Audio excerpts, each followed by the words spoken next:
ليس البر أن تولوا وجوهكم قبل المشرق والمغرب ولكن البر من آمن بالله واليوم الآخر والملائكة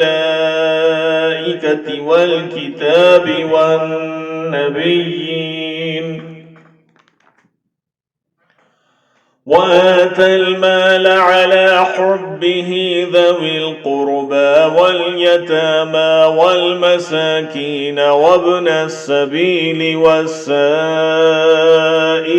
وفي الرقاب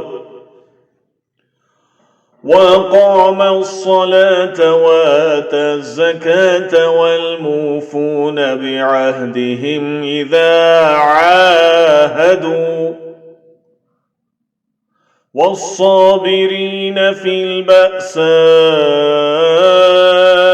والضراء وحين البأس أولئك الذين صدقوا وأولئك هم المتقون يا أيها الذين آمنوا كتب عليكم القصاص في القتلى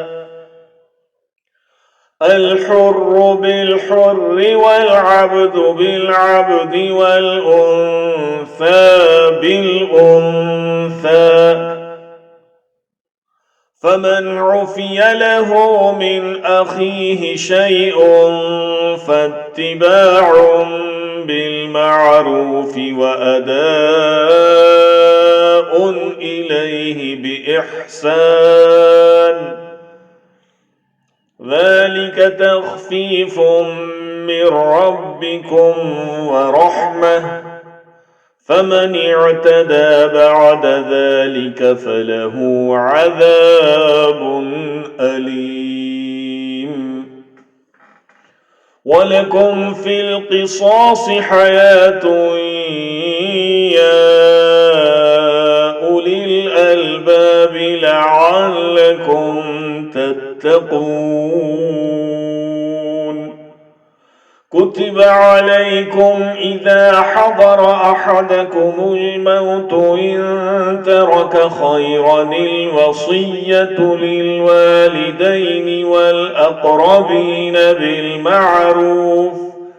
حقا على المتقين